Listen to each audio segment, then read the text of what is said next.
PSG massively boosting their hopes of staying in the Champions League for the knockout stages. City 1 point out of those knockout places. They just, though, need a win against Bruges on match day 8, Rio. But the way their season's going, can we be certain that's going to happen even against a Bruges side you'd expect them to beat on paper? Yeah, well, they've been unbeaten in a few games, and we're looking at them and saying, you know what, they look like they've had a good rebuild and the confidence is rebuilding again, but we all know in football that it can quickly come down and crumble quickly in one performance, in 190 minutes. And today, there's a lot of things that went wrong for City today. And the confidence has been built over the last couple of weeks. I think is going to take a bit of a dent. Yeah. And this PSG team, I think the energy they showed, the youthfulness with their team, and the ability to come and revive himself after going 2-0 down, I think that will be a worrying thing for Pep and his team to have experienced tonight. There was lots of great performances on that PSG side tonight, Joleon. How do you sum up their whole night, especially in the second half? Exciting. Again, they were unfortunate not to go in a goal ahead in the first half, but the second half performance to show the character, the mentality, and Ali and Fletcher touched on it throughout the night. It's a different look, it's a different feel. They're working together, the understanding, the work ethic off the ball especially shows that they're determined to win it back as fast as they possibly can, and they got the rewards through that tonight. Well, we had 4 goals in 10 minutes at the start of that second half. The first one from Jack Grealish. At this point, we're thinking, what a sub, Rio. It was his first touch, and he puts City in front. Yeah, and it was against play, because I thought that PSG were the better team in the first half and created more chances. But it's a wonderful finish in here. But the first 3 goals that came about from players driving with the ball and running and being brave on the ball, and then creating an opening. And then we talked about the press and being pressed 1v1 across the pitch. I think situations like that have to arise where there's a bit of individual brilliance that unlocks it. And it's a wonderful finish from Jack. Yeah, he well-needed goal for Jack personally, but again, showed great character to get in the box, recognise what the situation brings. But this is a telling moment for me. Someone that loves to play football and to not have scored for such a long time and then not to smile when he scored is a telling factor for me. Yeah, you didn't score for them in 2024, 2 goals in 2025, and then his second touch was to set up Haaland to make it 2. Again, frustrating night for Ederson in possession, sloppy distribution in the second half especially, but fortunate enough to pick up the second ball. Nunez travelling, like Rio said, breaking the press, breaking the lines, and then a great weighted pass from Nunez and a great weighted pass from Jack. Fortunate, and probably the only thing that Neves got wrong all night, but Haaland does what he does best and be in the right position. Yeah, it was great, and I think, as I said, when Jack came on, you think at 2-0, right, this is going to great building for blocks for confidence here, but then the game just turned on its head. I mean, like you say, Neves with putting his leg out, trying as much as he could, but he lands at that man's feet. And we said before, it doesn't matter what you say about Haaland, what you want, or you're expecting more or anything. I don't. I just feel this guy's a great goal scorer, and that there epitomised that. Absolutely, but then they were under pressure. Manchester City lost control. Rio, Ousmane Dembele getting one back, but what about that run from Barcola? He was a thorn in the Manchester City side all game. First half, he had a couple of opportunities running with the ball, and I said it before in commentary. He's somebody. That little move there absolutely loses the defender there. And again, running at full speed, he has the ability to pick someone out in the penalty box. And Ali McCoy's mentioned it. He stands his ground on the penalty spot. He doesn't run in. The defenders all run in naturally to the goal. The striker stands on the penalty spot. Then Dembele there puts the brakes on. It's a wonderful finish. But that bit of skill there teases the defender in, and then there's no looking back. It was an exciting night for him. Barcola with the threat, as Rio said, and maybe personally you're looking at Rico and say, does he need to drop as deep as Guardiola? You recognise that he's deeper than him, so can he stay attached to Dembele? But it's a well-worked goal. And yeah, Dembele, a brilliant substitution for PSG. Such an impact in that second half. We're going to hear from Pep Guardiola as well when we come back here at PSG. We're going to get some reaction from them as well. But his side, Rio, have dropped 8 points in the Champions League from winning positions, 14 this season in the Premier League. Why can't they hold on to a lead? I don't think you can put it down to one thing. I think confidence is definitely something that's been sapped out of this team. But what I would say, when you start it becoming a trend, and something starts rearing its head on a continuous basis, confidence, you can go a goal up, you can go 2 goals up, but in the back of your mind you're thinking, what if? Don't let it happen again. And that's when all of a sudden, even people on the ball who you expect to be confident and comfortable start taking too many touches, maybe inviting pressure, and then that's what we saw today. Invited pressure, and they were punished each and every time. And then it was 2-2, and it was Due hitting the post, but Barcola getting his first Champions League goal of this season, and it was a goal, Joleon, that his performance deserved tonight. Oh, definitely. Again, a high press from PSG, well worked back, well won back, and again, slightly fortunate with the finish, but again, right place, right time, execution, and I think this was probably, for theme for Kovacic throughout the night, running with the ball, getting caught. The decision to actually run with it is more daunting than actually losing it. Players lose possession all the time, but the decision to do that, knowing you've given it away a few times throughout the night, but then again, come off the crossbar, defenders can't read them situations. Barcola, I think he's been top goal scorer in the league this season for PSG. I think sometimes you need a performance at the Champions League level to really cement your place and for you to build that confidence even further to go, do you know what? I am the man. There's been Galacticos here every year. He came into that, and now he's one of the young guns that are here to try and take on that mantle. And you need a game like that. I think today could be one of those games for his confidence that he just goes beyond and beyond again. When you watched him tonight, are you thinking that he's the present and the future of this side? 100%. I just feel that every time they wanted to kind of hurt and penetrate this team, at all times they were looking to get the ball out to him. And then when he got it, he was positive, he was direct, and he had the quality to pick out people and the other side of it, score a goal as well. And then it was João Neves who put PSG in front, but he'd had a really good night altogether. Joleon had a brilliant opportunity from a header in that first half as well. Yeah, again, showed great character. The fact that he missed the first one, stuck around the back, they must have isolated. This is by design.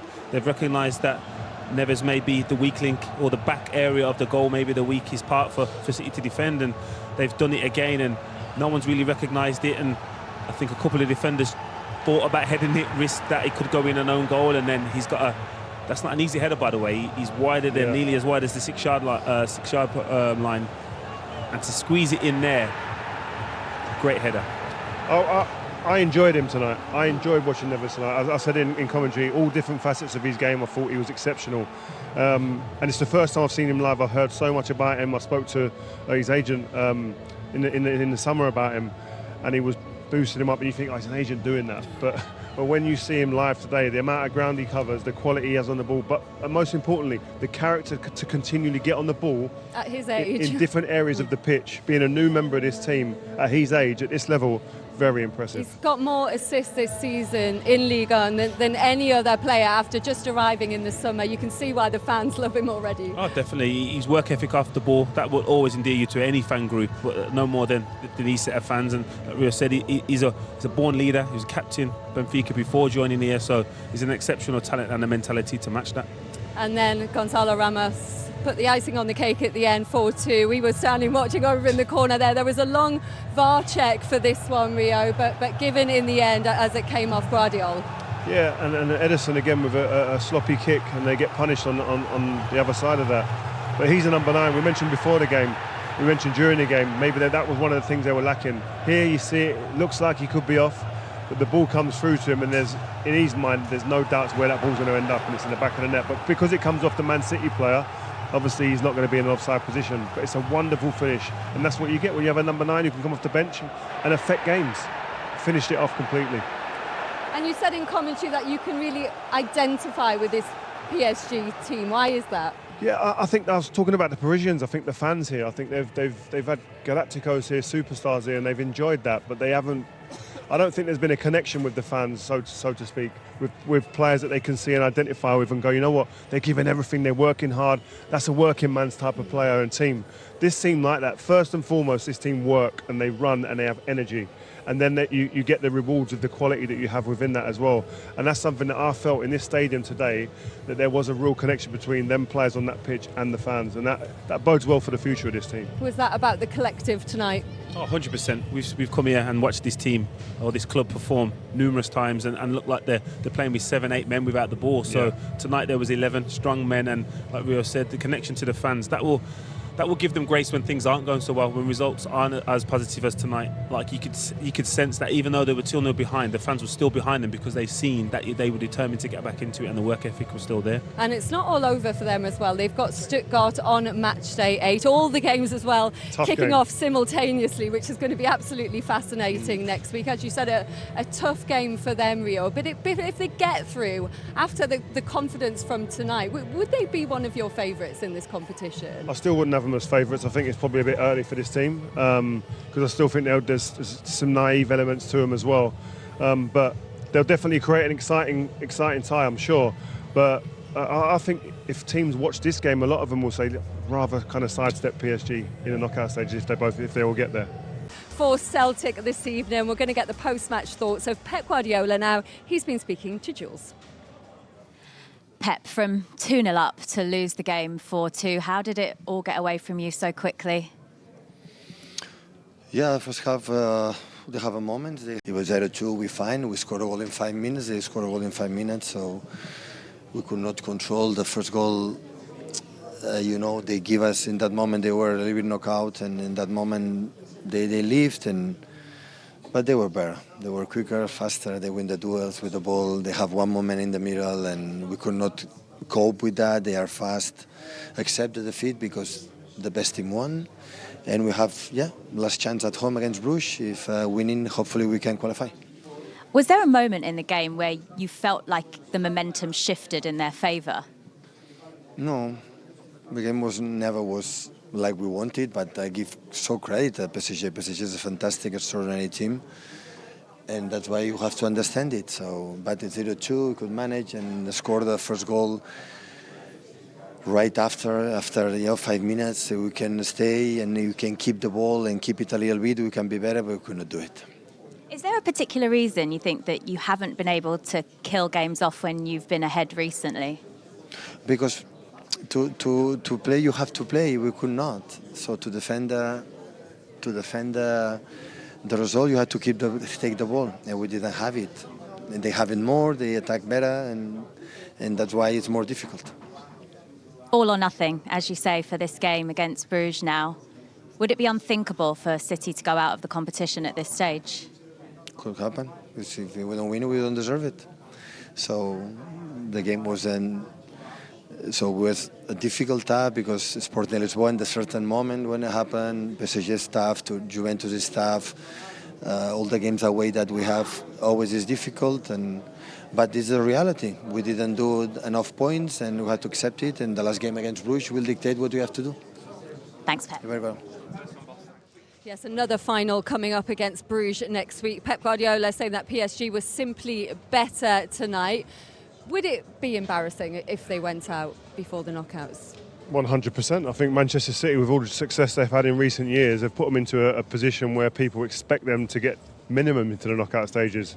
So I think they would take it as an embarrassment. I'm 100% sure, because they see themselves as a team that should get into the latter stages, and they've demanded that of their team for the last few years. But yeah, I mean, the manager looks deflated there, and rightly so, because any time you go 2 goals up, no matter what competition you're in, you expect to see that out. And I think today highlighted again, you don't want to harp on too much about it, that the inability to play Rodri in this team when you need to control moments in games, important moments, and have that type of authority in a game, they're missing that massively in this City team. And led to them conceding 13 in their last 4 Champions League games. Is it as simple as saying they're missing Rodri? How much more to it is there? There's definitely more to it, but he's a massive factor in that equation. The fact that he can dictate the tempo, dictate where the attacks or the opposition go. He knows what a game needs at every given moment, doesn't he, Joleon? That's the thing. He understands. Game management is so important. Control it with the ball. Most teams are able to control it out of possession and slow teams down and sit in a low block. Man City don't do that. They dominate possession. And how many times have we recognised, especially Rodri, pick up the ball in the opposition final third and sustain the attack, sustain possession? So they do miss that. But that isn't the only reason that they're giving away 2-goal leads, 3-goal leads, whatever it may be. And just the confidence is a massive factor as well. Well, it all started so well for Jack Grealish, didn't it, when he came off the bench, scoring with his first touch. We can hear from him now with Jules. Jack, that's got to be gutting. What happened? I don't know. Usually, in these moments we're so good. Obviously, it's happened too many times this season, when we've gone 1 goal, 2 goals up, even 3, against Feyenoord, and we've not been able to control the game and see it out. Like I said, it's weird because in every other season, we've been so good in these moments, managing the game. I don't know if it's a confidence thing, because we know that for most of this season, especially before Christmas time, we weren't really at the levels that we know we can. But listen, I think it's down to ourselves to try and change that moving forward, and especially to try and go and win the game next week. How hard is it to do that though when you can't put your finger on what the reason is for not being able? Yeah, no, it's difficult. Like I said, I don't know if it's a confidence thing. We have so many players on the pitch when we go 2-0 up that are so good, with the ball, at keeping it. But like I said, we've not been doing that recently, and that's down to us ourselves. Credit to Paris, they were so good, very energetic, and a lot better, than I thought. Not that I don't mean that in a bad way, by the way, but they were top, tonight, a really good team. So I think they deserve to win. You came on, scored with your first touch. At what point did you feel that the momentum in the match really shifted and just got away from you? Even when I come on though, I didn't touch the ball for. Well, yeah, you just said that was my first touch. I didn't touch it for a while, and I was thinking, not any chance, I wanted to obviously get a few touches to get into the game, and I scored, and then the next action I think we scored again. And in this moment I'm thinking, it's all going to plan. I thought it was perfect because, like I said, even myself, I'm good at these moments, in keeping the ball and stuff like that. And we didn't do it. It's simple as that. I think when I was on the pitch, I felt like at times, when they had the ball, they had people showing all the time, people wanting the ball and keeping it. So, I'll have to watch the game back, to see everything. Knowing you have to win the game against Bruges now to at least stay in this competition, can that pressure potentially get the best out of you that you need to see in that match? I hope so. We've had games like this, especially in recent seasons, big pressure games where we've come up. So we're gonna need that. We know that Bruges are a good team. They've had good results, in the Champions League this year. They drew last night with Juventus and stuff like this. So listen, it's down to us. We're really good at home. So hopefully, we can obviously prepare for the game at the weekend against Chelsea, and then all eyes will be on that game. So fingers crossed. Appreciate your time. Thank you. No worries. Yes, all eyes on that game next week. Chelsea first, though. They've also got Arsenal, Newcastle, Liverpool coming up, Rio. It's the run of games where we're going to find out what, if anything, can be salvaged from this season. Yeah, huge games. They've got to kind of dust themselves and go again now. Will they get the job done next week, Joleon? I'm confident they do. Like Jack said, there's a massive game on the weekend, and it's an old cliche, but they have to take one game at a time now. They don't have the added advantage of looking at the all games you've just mentioned. They have to focus on Chelsea, hopefully come at that not too dented with a bit more confidence, and then go into the Club Brugge game with more confidence.